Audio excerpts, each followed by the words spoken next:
أعوذ بالله السميع العليم من الشيطان الرجيم. بسم الله الرحمن الرحيم.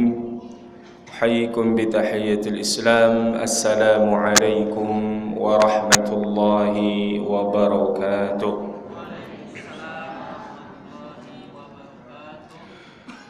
إن الحمد لله نحمده ونستعينه ونستغفره ونعوذ بالله من شرور أنفسنا ومن سيئات أعمالنا. من يهد الله فلا مضل له ومن يضلل فلن تجد له وليا مرشدا. أشهد أن لا إله إلا الله وأشهد أن محمدا عبده ورسوله لا نبي بعده. اللهم صل وسلم وبارك على سيدنا محمد الفاتح لما أغلق والخاتم لما سبق ناصر الحق بالحق والهادي إلى صراطك المستقيم صلى الله عليه وعلى آله وأصحابه حق قدره ومقداره العظيم. وبعد، رب اشرح لي صدري ويسر لي أمري واحلل عقدة من لساني يفقه قولي. اللهم أغننا بالعلم وزينا بالحلم وأكرمنا بالتقوى وجملنا بالعافية. اللهم أعنا على ذكرك وشكرك وحسن عبادتك. اللهم زدنا علما وارزقنا فهما. Ma'asyiral muslimin, Bapak dan Ibu sidang jamaah salat fardu maghrib Jamaah Masjid Al-Kautsar yang insyaallah dimuliakan oleh Allah Subhanahu wa taala. Bersyukur kita kepada Allah di malam hari ini dengan mengucapkan alhamdulillahi rabbil alamin. Allah masih memberi kita nikmat kesehatan dan kesempatan sehingga malam hari ini kembali kita hadir di rumah Allah Subhanahu wa taala menunaikan kewajiban kita, yakni ibadah salat fardu maghrib yang alhamdulillah kita laksanakan dengan berjamaah. Mudah-mudahan kita mendapatkan fadilah keutamaan salat berjamaah 27 derajat yang kemudian termasuk mengamalkan amalan yang dicintai oleh Allah, yakni salat di awal waktunya. Bersalawat kepada baginda Rasulullah sallallahu alaihi wasallam dengan melafazkan Allahumma salli ala sayyidina Muhammad wa ala ali sayyidina Muhammad. Assalamu alayka ya Rasulullah. Sekarang kita sudah berada di bulan Rabiul Awal, kalau tidak salah sudah masuk kita di bulan Rabiul Awal, yang bulan Rabiul Awal ini bulan kelahiran baginda Nabi kita Nabi Muhammad sallallahu alaihi wasallam. Maka mudah-mudahan kita jadikan momentum Rabiul Awal tahun ini untuk kembali meningkatkan ibadah kita, atau kemudian melihat sejauh mana kita sudah mengamalkan ajaran atau sunnah-sunnah baginda Rasulullah sallallahu alaihi wasallam. Dan diharapkan juga mudah-mudahan bulan ini amalan kita yang kita perbanyak adalah memperbanyak salawat dan salam kepada Rasulullah sallallahu alaihi wasallam. Hadir di majelis-majelis yang di situ majelisnya adalah menceritakan baginda Rasulullah, sebagaimana kebiasaan para ulama kita di bulan Maulid ini. Majelis-majelis ilmu biasanya banyak diisi dengan kajian pembahasan tentang sosok pribadi Rasulullah sallallahu alaihi wasallam, atau biasa kita dikenal dengan acara peringatan Maulid Nabi sallallahu alaihi wasallam. Bapak Ibu yang dirahmati Allah, melanjutkan kajian kita pada pembahasan kitab Nasaihul Ibad, ya, masih pada bab yang 33, nasihat yang ke-42 yang kita sudah bahas di pertemuan sebelumnya, yakni sabda Nabi atau hadis riwayat dari Nabi sallallahu alaihi wasallam, yang mana Nabi sallallahu alaihi wasallam mengatakan, hubbiba ilayya min dunyakum thalathun, di antaranya aku cintai, kata Nabi, dari dunia kalian ini ada 3 hal. At-tibu, yakni minyak wangi, wewangian yang menjadi isyarat Nabi senang kepada kebersihan, kerapian, sesuatu yang baik. Innallaha thayyibun la yaqbalu illa thayyiba. Allah itu baik dan tidak menerima kecuali yang baik pula. Dan di antaranya adalah memakai wangi-wangian. Tapi jika diceritakan bahwa Nabi kita ini tak ada riwayat yang menyebutkan Nabi ini memakai minyak wangi. Karena apa? Karena Nabi itu sudah wangi. Bahkan dikatakan keringat beliau itu lebih wangi daripada minyak kasturi. Maka ada sahabat yang ketika Nabi berkeringat, dia ambil kain, dia lap keringat Nabi dan dia simpan kain itu, dan wanginya sungguh dahsyat, luar biasa. Begitulah Nabi kita. Basyarun la kal bashar, Nabi kita ini manusia tapi tak sama dengan manusia biasa. Keringatnya wangi.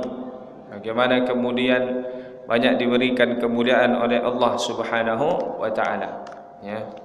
Maka di antaranya yang beliau sukai adalah thyib, minyak wangi. Maka itu menjadi kesunahan bagi kita, ya, terutama bagi yang laki-laki.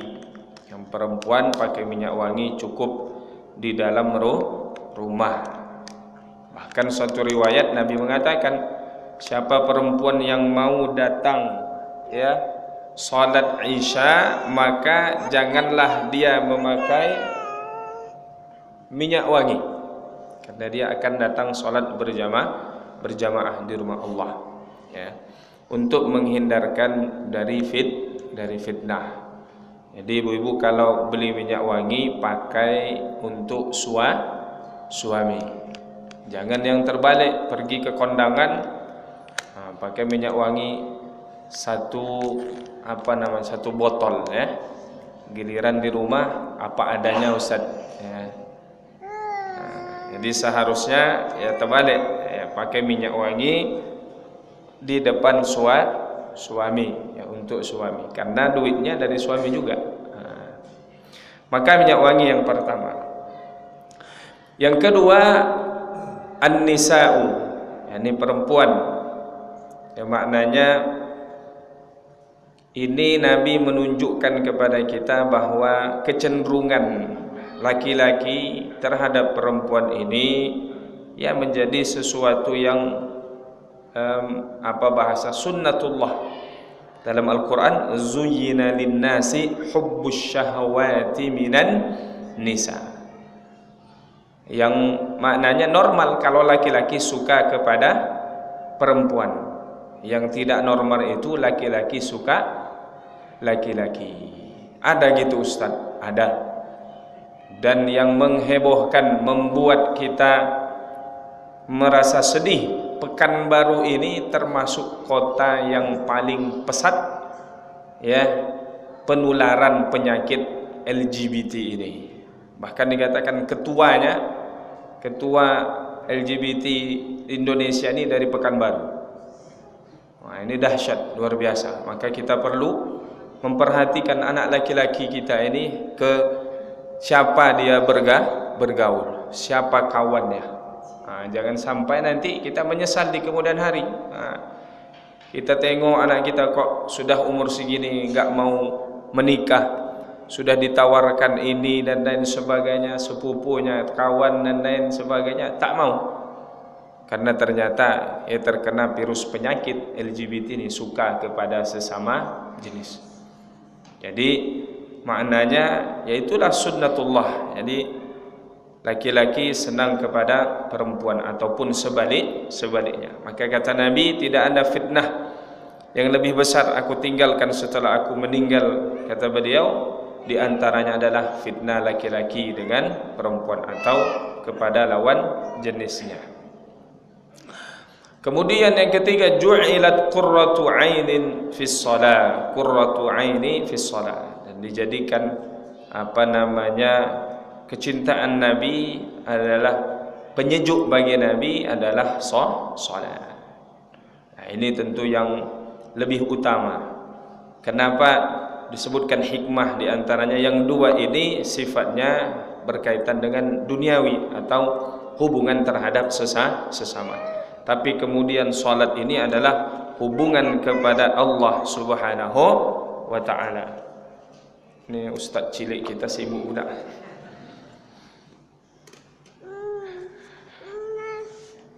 Nah, maka Bapak Ibu yang dirahmati Allah Subhanahu wa taala, ini yang disampaikan oleh Nabi sallallahu alaihi wasallam.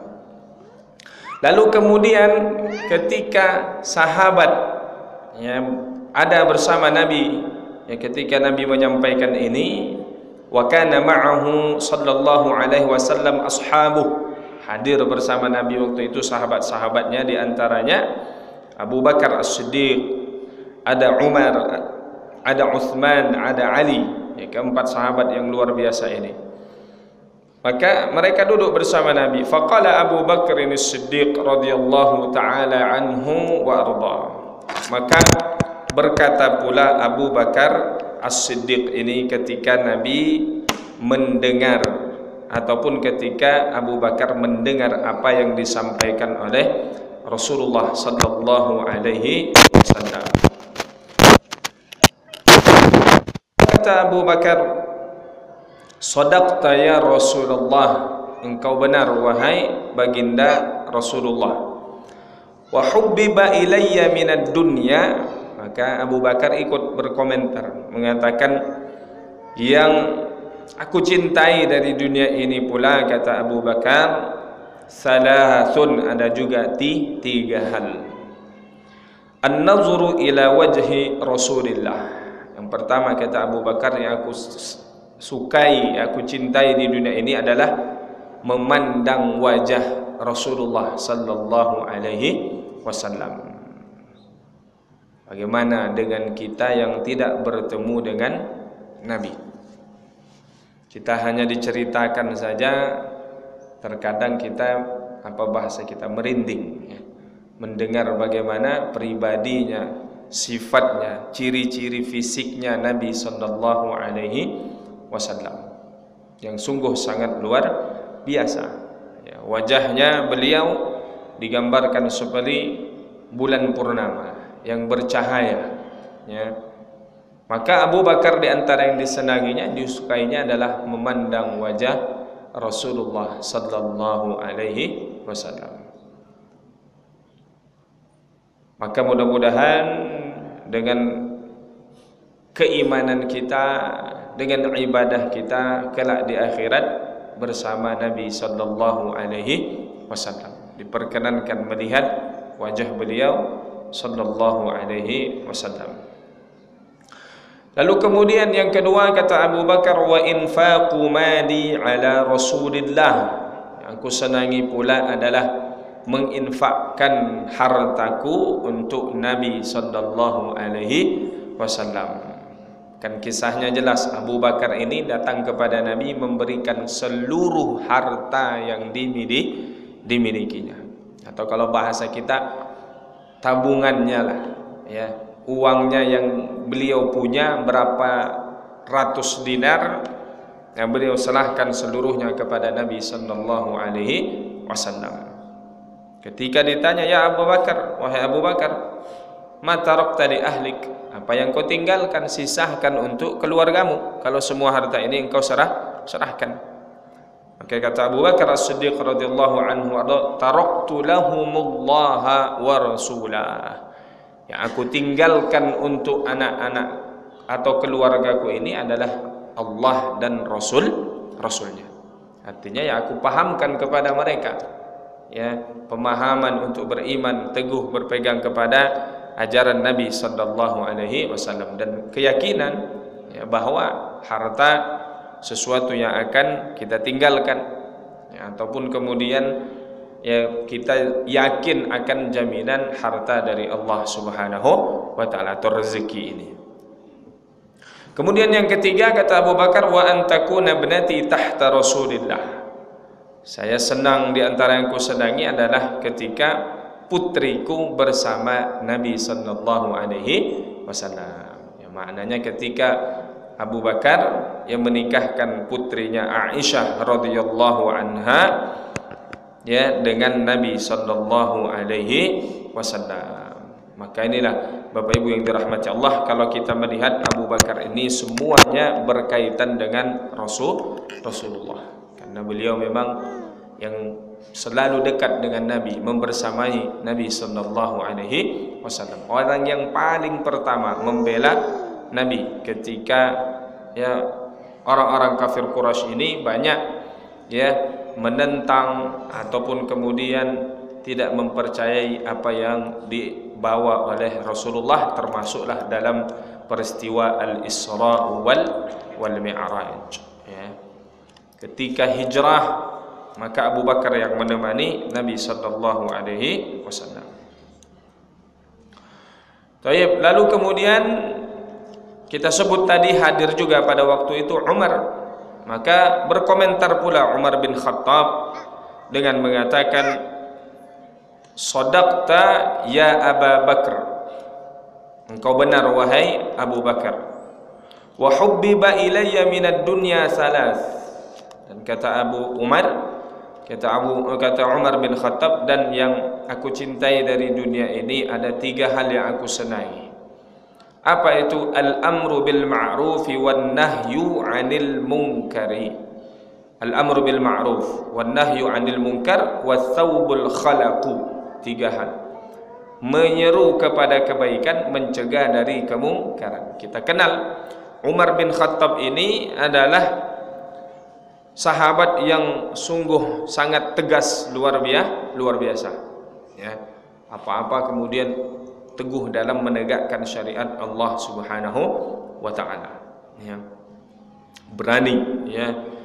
Dan juga memang beliau kuat dari sisi fisiknya. Ketika para sahabat yang lain hijrah dari Mekah ke Madinah dengan sembunyi-sembunyi di malam hari, ya Umar bin Khattab di siang hari ya bahkan berteriak ya, "Wahai penduduk Mekah, ini Umar bin Khattab akan hijrah. Siapa yang berani menghalangi jalannya?"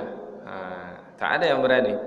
Syaitan saja tak berani melewati jalan yang dilalui oleh Sayyidina Umar bin Khattab radhiyallahu anhu wa arda, apalagi manusia ya.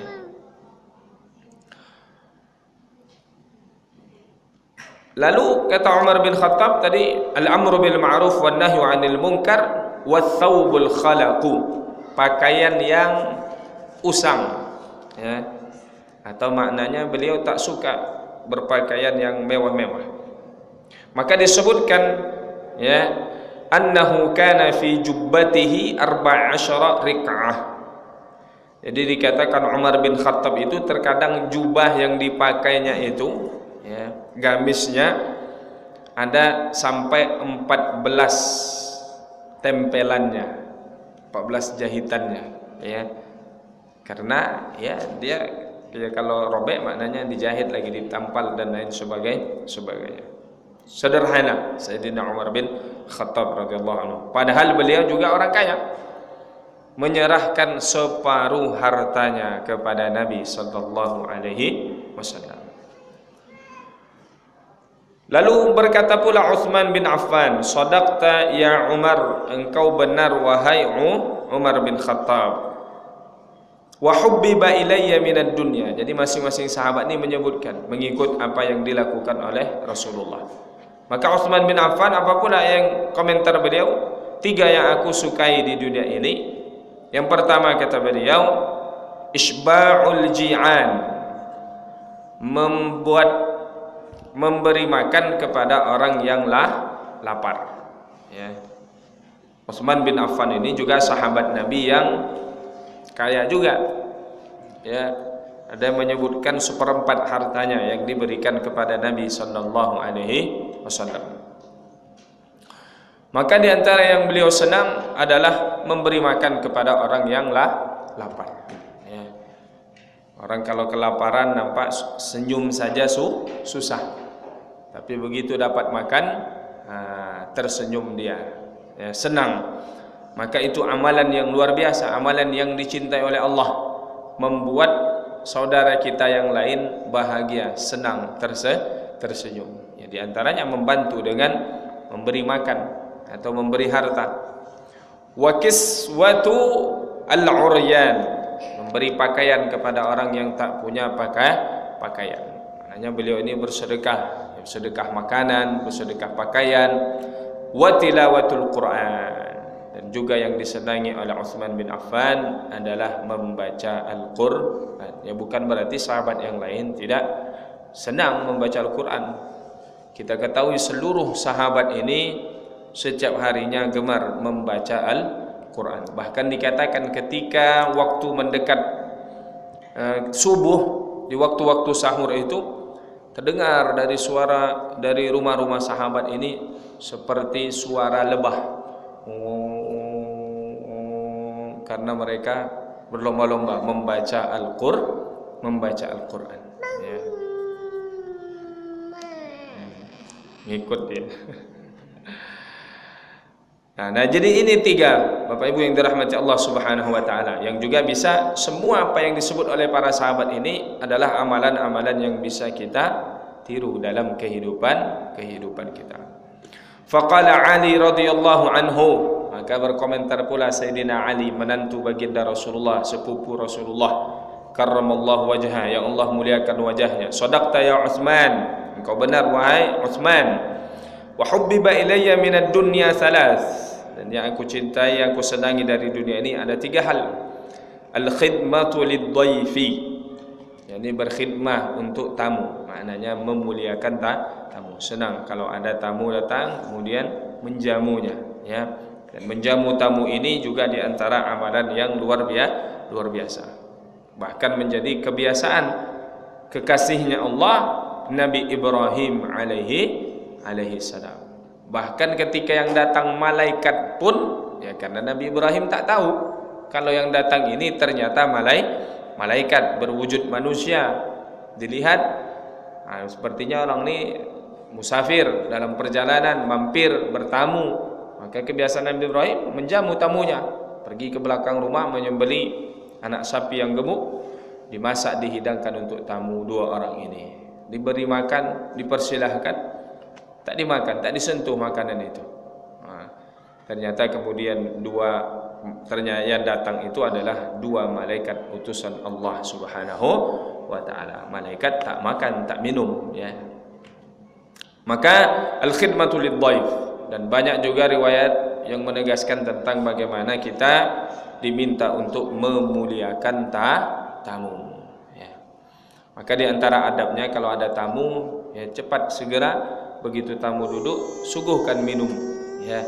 Minimal awal-awal ya kasih ada air putih. Nah, duduk agak lama sedikit, ya, keluarkan yang agak manis-manis, ya. Ada teh manis, ya, agak lama sedikit sampai masuk makan siang, ya, keluarkan makan siang, ya. Was-shaumu fis shayfi, kemudian yang disukai oleh Utsman bin Affan, Ali bin Abi Thalib ini adalah berpuasa di musim panas. Karena semakin berat, ya, ibadah itu dikerjakan, semakin besar tantangannya, maka insyaallah semakin besar pula pahalanya di sisi Allah Subhanahu wa taala. Maka Sayyidina Ali bin Abi Thalib ini berarti menjadi kebiasaan beliau adalah sering berpuasa di musim panas, ya. Musim panas itu kalau tidak salah bulan-bulan Juli, Agustus, September, Oktober, ya, kurang lebih bulan-bulan itu, ya, itu musim-musim panas, ya. Kalau di Mesir panas bisa sampai 40 sampai 45 derajat panasnya. Nah, tapi kita ini terus, kalau Ramadan ini terus berpindah, ya kan? Nah, kita Ramadan ini semakin tahun semakin maju, ya. Dulu kita puasa mungkin bulan-bulan 9, bulan 10. Sekarang tahun lalu kita bulan 3 sudah puasa. Nanti semakin maju, ada nanti kita puasa di Januari, ya. Nanti mundur lagi ke Desember. Masuk nanti ke musim panas. Dulu saya waktu ke Mesir tahun 2005, itu bulan Oktober itu pertengahan puasa. Berarti itu masih masuk kepada musim panas. Iya. Apa nih? Ini minum. Tak boleh gitu. Baik, kemudian waddarbu ailil a'da'i bisayfi, yakni apa bahasa kita ya, melawan musuh, ya, di ketika berperang, mengalahkan musuh. Nah, ini 3 hal yang disebutkan oleh Ali bin Abi Thalib. Ali bin Abi Thalib termasuk sahabat yang pandai dalam bermain pedang dan sahabat yang juga punya kekuatan, ya, kekuatan fisiknya. Disebut beliau yang mengangkat pintu Khaybar, ya, ketika masuk kepada Palestina dulunya, kalau tidak salah ada terjadi peperangan pada waktu itu. Nah, Sayyidina Ali inilah yang mengangkat pintu Khaybar. Fabainama hum kadzalika idh jaa Jibrilun alaihi salam lin Nabi sallallahu alaihi wasallam. Ketika mereka sedang duduk berbicara yang demikian itu, tiba-tiba datanglah malaikat Jibril alaihi salam. Wa qala, berkata malaikat Jibril, arsalani Allah tabaraka wa taala lima sami'a maqalatikum. Jadi kata malaikat Jibril, Allah mengutusku ketika mendengar apa yang kalian perbincangkan ini. Ya, masing-masing ketika Nabi menyebutkan apa yang dicintai, kemudian Sayyidina Abu Bakar, Sayyidina Umar, kemudian Sayyidina Utsman dan Sayyidina Ali, ya radhiyallahu tabaraka wa ta'ala anhum ajma'in. Wa amaraka ya Rasulullah, lalu Jibril mengatakan, dan Allah menyuruhmu wahai baginda Rasul, antas alani amma uhibbu.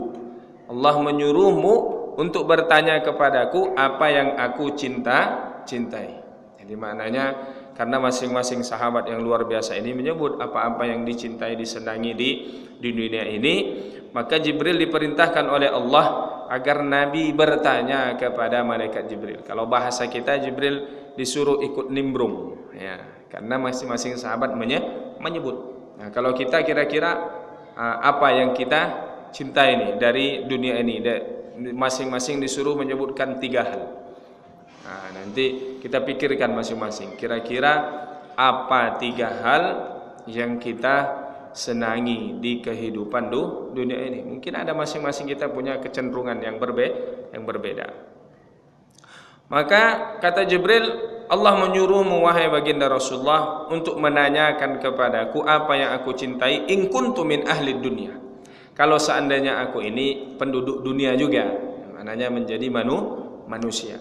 Kan kalau Jibril ini KTP-nya KTP langit, ya, bahasanya ya beliau penduduklah langit, karena malaikat, ya, malaikat Allah tempatnya di langit.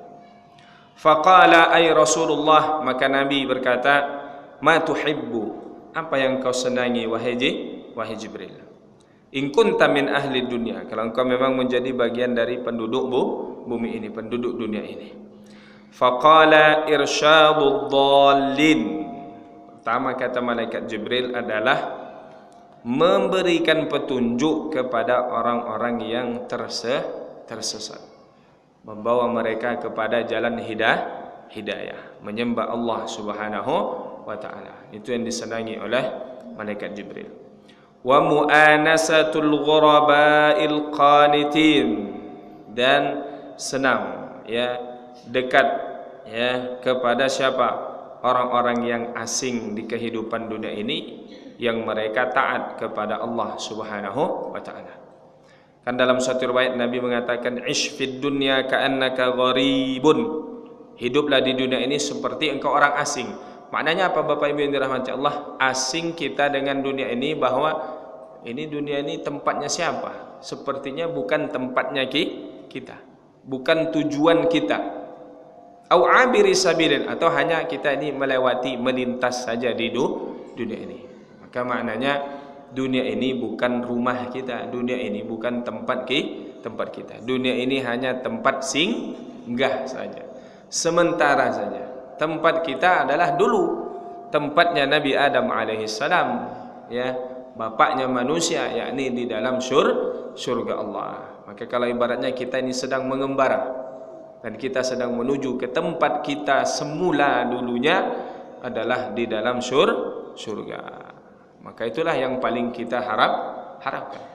Jangan sampai kita terpedaya dengan kehidupan dunia yang sementara ini. Kemudian yang ketiga yang disenangi oleh Jibril, wa muawanatu ahlil iyalil mu'sirin, menolong orang-orang yang susah hidupnya, kekurangan dalam harta, orang-orang fakir. Maka kita juga Bapak Ibu yang dirahmati Allah, hendaklah kita memiliki sifat syafaqah, sifat rahmat, sifat kasih sayang kepada saudara-saudara kita yang kekurangan. Jangan jadikan mereka ya bahan ya candaan atau bahan untuk ditertawakan. Karena kemiskinan itu adalah ujian yang Allah berikan kepada mereka. Dan kalau mereka bisa bersabar, maka mereka termasuk orang-orang yang pertama-tama masuk surga Allah. Karena sedikit yang mereka akan dihisap, dihitung. Karena yang lama nanti diproses itu adalah harta. Kalau di dunia ini ada istilahnya apa?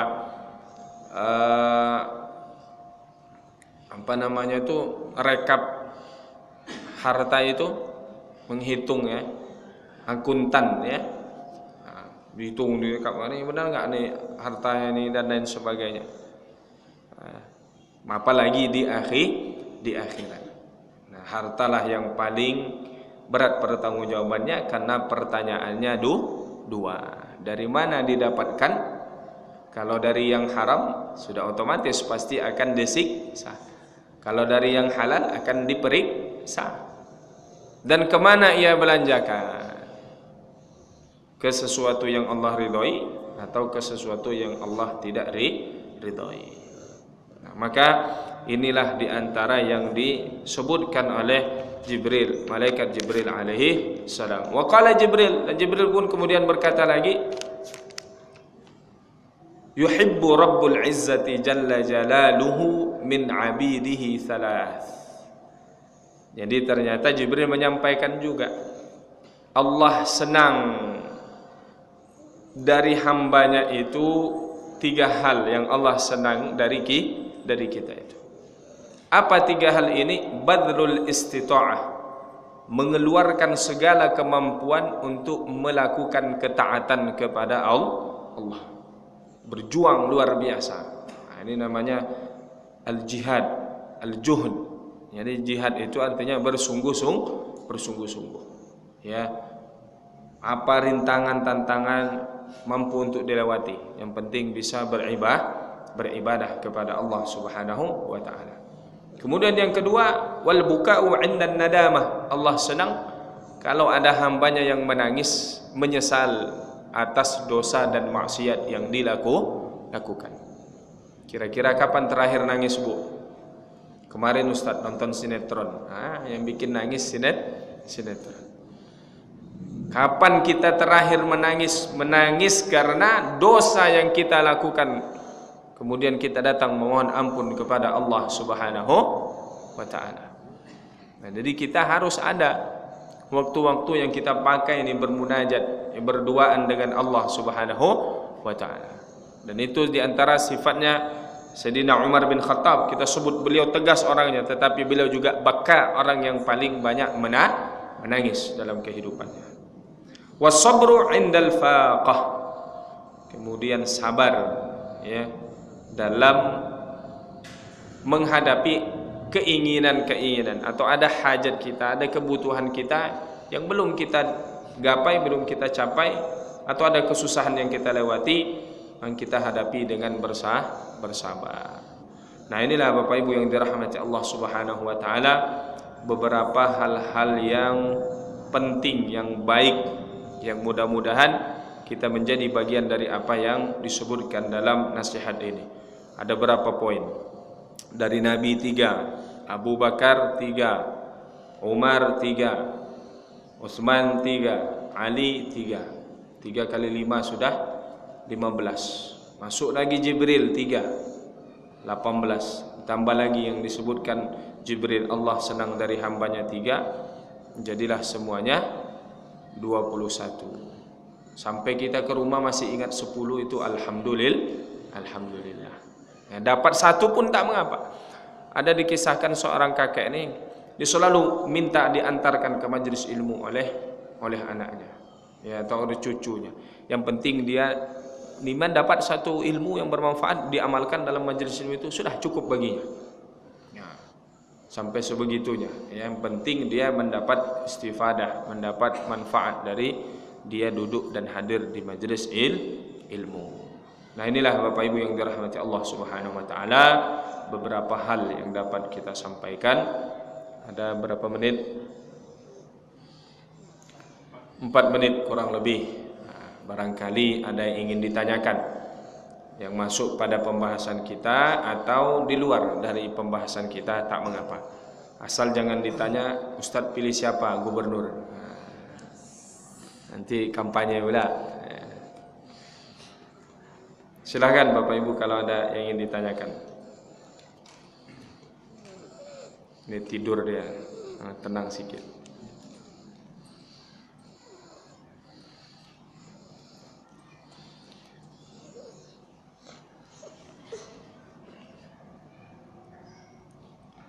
Ada pertanyaan? Tidak ada? Nah, kalau tidak ada, kita cukupkan sampai di sini. Barangkali ada jamaah yang ingin tajdid al-wudu, memperbaharui wudunya, karena memperbaharui wudu juga bagian daripada sunnah yang diajarkan. Demikian Bapak Ibu yang dirahmati Allah, mudah-mudahan bermanfaat apa yang kita kaji pada malam hari ini, menguatkan dan mengingatkan kembali akan hal-hal yang mudah-mudahan bisa kita contoh dari Rasulullah dan dari para sahabat-sahabat Nabi sallallahu alaihi wasallam. Ihdinas siratal mustaqim, ya Allah tunjukkan kepada kami jalan yang lurus. Allahumma ja'alna minal ladzina yastami'una al-qawla fayattabi'una ahsana. Allahumma inna nas'aluka al-huda wat-tuqa war-ridha wal-'afafa wal-ghina. Allahumma aghnina bil 'ilm wa zayyinna bil hilm wa akrimna bit taqwa wa jammilna bil 'afiyah. Allahumma inna nas'aluka 'ilman nafi'a wa 'amalan mutaqabbala wa rizqan wasi'an halalan thayyiba. Allahumma walli umurana khiyarana wa la tuwalli umurana شرارنا ربنا آتنا ما وعدتنا على رسلك ولا تخزنا يوم القيامة ربنا آتنا في الدنيا حسنة وفي الآخرة حسنة وقنا عذاب النار وصل اللهم على سيدنا محمد وعلى آله وصحبه أجمعين والحمد لله رب العالمين. Demikian Bapak Ibu yang dirahmati Allah, sekali lagi mohon maaf atas segala kekurangan dan kekhilafan. Wal afu minkum, wassalamu alaikum warahmatullahi wabarakatuh.